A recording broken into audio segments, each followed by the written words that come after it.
Well, hi everybody, and welcome to my shop again. And we're looking at the Philips receiver. And what I'm going to do this next video, this next step, is I'm going to do that audio frequency test on the capacitors in the radio. And the reason I'm going to do this is, A, it's kind of fun, so I get a little bit of a kick out of it. Secondly, it's fast. Third, I like this kind of testing because it really involves the human being, me in this case, listening and hearing and using my sensitivities. Human beings have tremendous sensitivities of sound and vision to become part of the test, if you like. And of course you can hear the sound too as I'm doing this. Now this isn't like the other amp. I just did this audio test on capacitors on a little record player amp, and it was a stereo amp. It was really 2 amps in one, so every component was duplicated. Well, just about every component. There was one capacitor in there that was all by itself, which I never really did figure out why.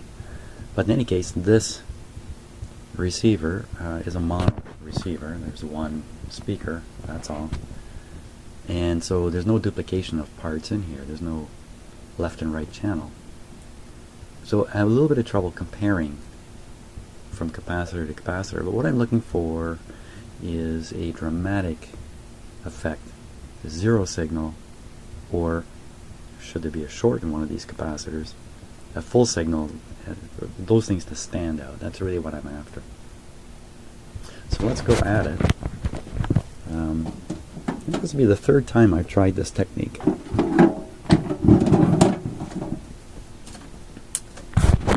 I saw it first on the internet, of course, and I was so impressed with it, I really wanted to try it myself.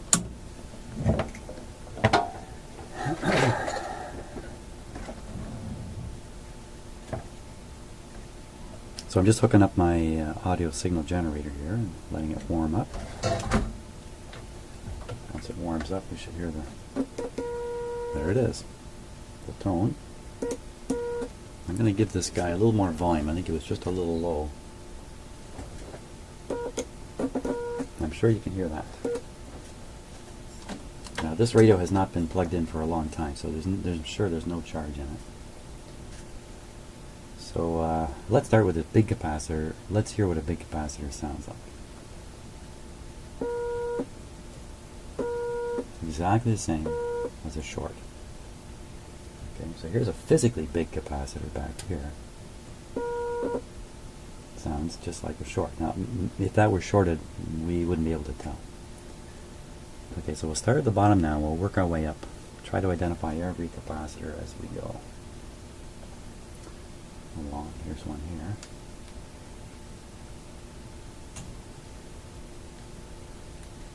Oh, that's very, very faint. Now that's a 5,000 picofarad. 5,000 picofarad. So what was that? 0.005? Is that what that would be? 0.005. Well, here's a 0.006. Brand new one. Let's hear what that sounds like. Just about the same. That's an interesting way of calibrating this test, isn't it? So we did that guy. Did the big guy. Try this guy here.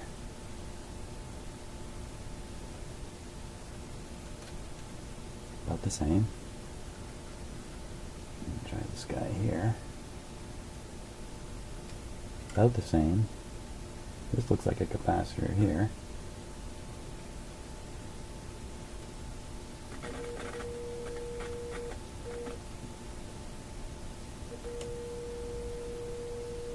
That's coming through pretty clear. And physically, they're about the same size. I cannot read the rating on that. Ouch. Crashed into my light there.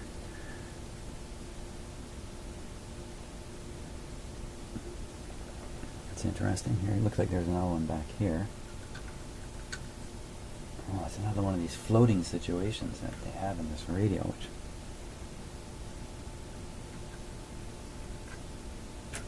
okay, well, that guy's not coming through at all.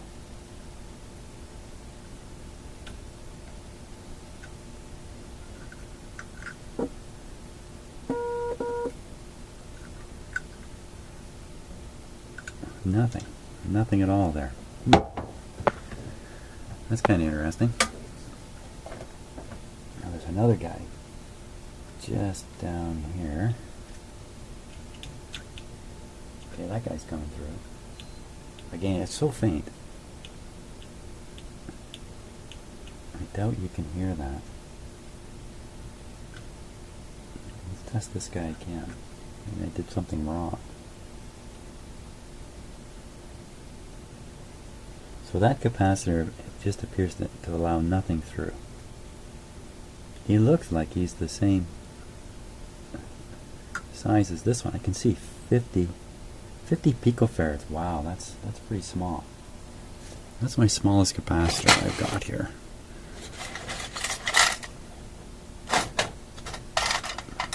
Okay, this is a this would be a 1.5 picofarad, I believe.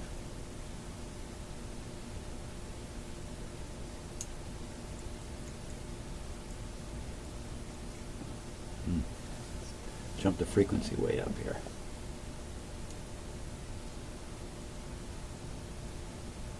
Okay, I can hear it. You probably can't.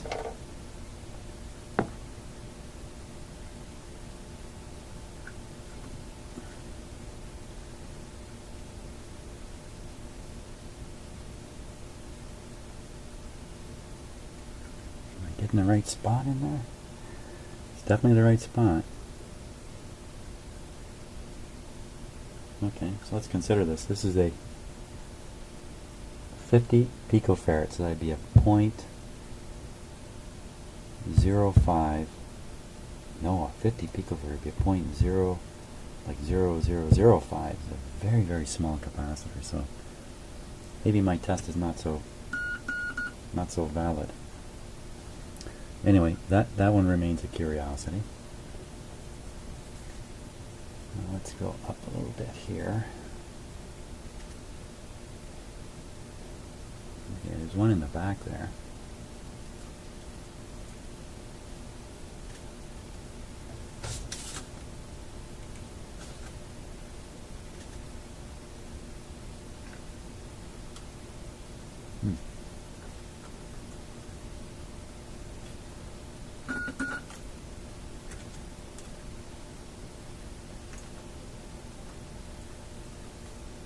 Another one that's not,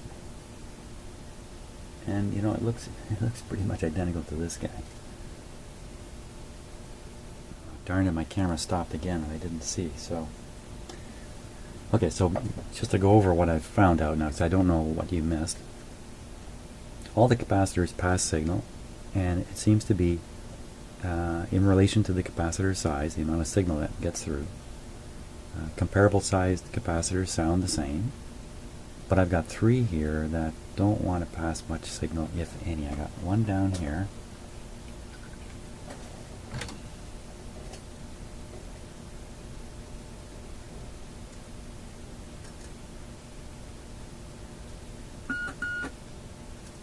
Nothing from that guy at all. And one over here.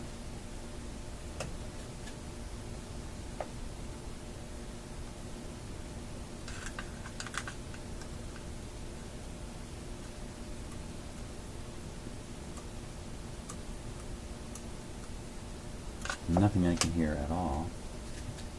And then one up here.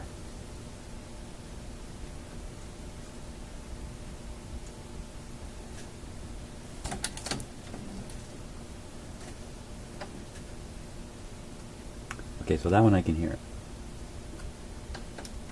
Now, you know, these things are in the radio circuit, which means there can be alternate paths.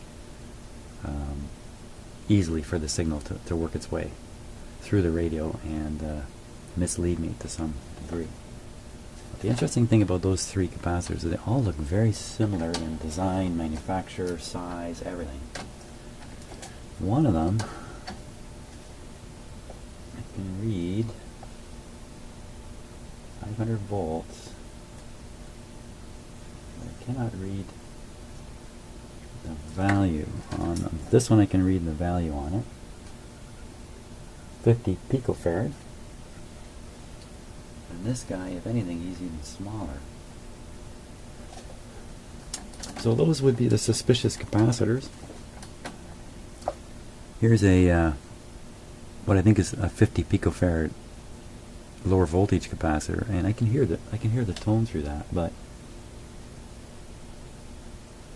very faintly. But again, it could be traveling through other circuits and misleading me. I really don't see that there's too much concern about capacitors. Maybe I should probably find where these are in the circuit. And I can also bridge these with a good capacitor as another test. Or just replace them, if I have replacements for that. So that's the end of my audio. Hey, let's fool around a little more. Let's fool around a little more. Let's try some resistors here. And this is really bogus testing now.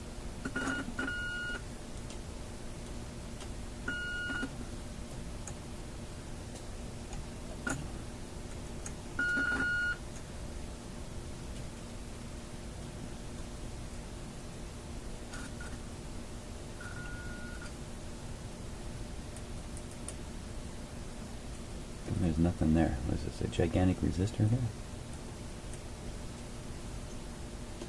So I've never tried this on resistors, and I doubt it. You really have to know the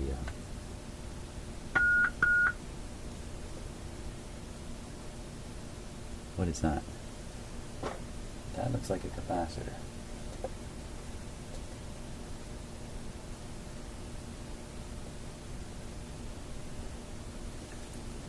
Really pretty. That's probably going through the coil, the audio. That's the audio output coil, so it's probably a false test. Maybe the whole thing is a big false test. I'm not really sure. So, well, I think I'll post this video up with this interesting stuff and see if there's any comments about the wisdom of what I'm trying here. Another thing I need to do to this set is ensure that the tubes are making contact.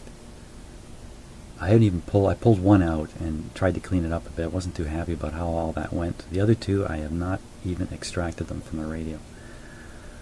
So, so that's definitely a potential problem point in here. But that's it for now. And one step at a time, we'll figure it out, I'm sure.